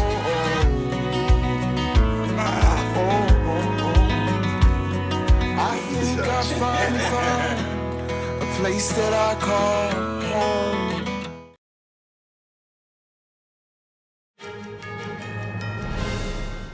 If you're flying for Thanksgiving, the TSA wants you to know you can bring most holiday foods on board. But there are certain foods that need to be checked. As a general rule, solid foods can fly with you. Anything that can be poured, spread, sprayed, or pumped should be checked. So make sure your special gravy, cranberry sauce, and wine go under the plane. The agency even has a special list on its My TSA app that will tell you how to travel with most foods. And if you do bring it on board, make sure to keep it easily accessible. Food items frequently require additional screening at checkpoints. Paying for Thanksgiving dinner won't be as painful this year as in years past. It's getting less expensive thanks to lower turkey prices and cooling inflation. According to the American Farm Bureau Federation, a Thanksgiving meal of 12 classic items for 10 people will cost $61.17 on average. That's a 4.5% drop from last year's record high average of $64.05. However, it's still up 25% from 2019. The cheaper Turkey Day meal this year is due in large part to the falling prices of the most expensive item on the plate, the turkey itself. A 16-pound turkey costs $27.35 on average, down more than 5.5% from last year. And the Farm Bureau Federation expects turkey prices to drop even further. Speaking of Thanksgiving dinner, Baskin-Robbins now has created a special ice cream flavor for the month. It's called Turkey Day Fixins, and it's said to taste just like its name. Baskin-Robbins says the flavor is a combination of some of the sides you look forward to on Thanksgiving, such as sweet potato, autumn spices, swirls of cranberry sauce, and pieces of honey cornbread, all in one scoop. You can order Turkey Day Fixins for delivery through DoorDash, Uber Eats, and Grubhub. And now you can eat even more chicken. Chick-fil-A is rolling out its new drone delivery system. Right now, it's only available at a few locations, like this one near Tampa, Florida. Customers can request the service through the Chick-fil-A app, but drone delivery is only available during certain hours and only within a certain distance. No word on if the cows are operating the drones. Is that rideshare hailing going to show up in time to get you to the airport for your flight to grandma's house? Lyft is promising it will during the holiday season if you schedule in advance. The company is launching an on-time pickup promise in many major markets. It works like this. Schedule your ride in advance. If your driver is more than 10 minutes late, you get $20 in Lyft cash. If you aren't matched with a driver within 10 minutes, you get $50. And if you have to use another service instead, Lyft will give you up to $50 more in credit. To see if the promise is available where you live, look for it in the app. Money transfer app Venmo is rolling out a new feature called Venmo Groups, giving users the ability to track and split ongoing group expenses. Once members are added to a group, the app will automatically calculate the split costs for individuals. A group can have up to 30 members, so it works for small groups like a family and for larger groups like a sports team. Venmo says the feature will become widely available in the coming weeks. Apple is extending free access to its emergency SOS via satellite service to iPhone 14 users for an additional year. The announcement comes a year after it was launched. The service allows users to communicate with emergency services in areas where cellular signals and Wi-Fi are not available. The same technology can be used to summon roadside assistance and share location with friends and family using similar services. The emergency SOS via satellite service is also available on iPhone 15 models in 16 countries. A commercial ferry service in the Bahamas has been suspended following the death of an American tourist. A ferry departed New Providence on Tuesday with about 140 people on board. The double-deck catamaran was transporting tourists from Paradise Island to Blue Lagoon Island. The boat started to take on water about 30 minutes later and then sank. The Royal Bahamas Police Force says a 74-year-old passenger from Broomfield, Colorado, died. 2 others were hospitalized. The Bahamas Ministry of Energy and Transport suspended services provided by the ferry's operator pending a safety review. The Caribbean island of Dominica is creating a protected marine area for the endangered sperm whale. The mammals congregate off the western side of the island, using the pristine blue waters as nursing and feeding grounds. NTD's Andrew Thomas has more on the project. Nearly 300 square miles will be turned into a reserve. Fewer than 500 sperm whales are estimated to live in the waters surrounding Dominica. Sperm whales have been hit by ships, entangled in fishing gear, and affected by agricultural runoff. Government of Dominica has realized that the sperm whales are also citizens of Dominica. These whales spend most of the year offshore the islands. In pre-whaling days, an estimated 2 million sperm whales roamed the ocean's deep waters. They were later hunted for lamp oil and machinery lubricant. Once the reserve is created, the Dominica Prime Minister will appoint an officer to ensure the area is respected. Visitors can still watch and swim with these majestic creatures. Andrew Thomas, NTD News. The Whipsnade Zoo in the UK just welcomed a new family member. This desert antelope is fondly called Oryx because of his curved sword-like horns. Oryx left his home in Denmark to fulfill a crucial mission, helping his species come back from the brink of extinction. The young male is surrounded by a herd of 9 females, including Faye, who zookeepers think might be more his type. They're hoping to welcome new calves to the group soon. Oryx's move to the UK's biggest zoo north of London is part of an international breeding program for the extinct in the wild species. There are about 3 of those programs happening in other parts of the world, including North America. The aim is to ensure the herd remains genetically diverse so it can one day be reintroduced into the wild. What are the most popular and trendy pet names for 2023? Rover.com is out with its report. Here's the list. The top male dog names on the list should be familiar ones. Charlie beat out Max as the top most common male dog name for the first time in a decade. Cooper is the 3rd most popular. The top 3 female names are common ones too: Luna, Bella, and Daisy. As for the number 1 trending name for male dogs, it's Kelsey, inspired by Taylor Swift's latest love interest, Travis Kelce. The Barbie movie also provided some inspiration. Ken is trending up by almost 80%. For trending female dog names, the U.S. women's national soccer team has a few contributions like Megan and Rapinoe and Dunn. Rover is the world's largest online pet marketplace, according to its website. The annual report comes from millions of pet names submitted by its users. All right, that's all for today's news. Thank you for tuning in. Feel free to reach out to us with any news tips or feedback at news.today@ntd.com. And we'll be back with more stories on Monday.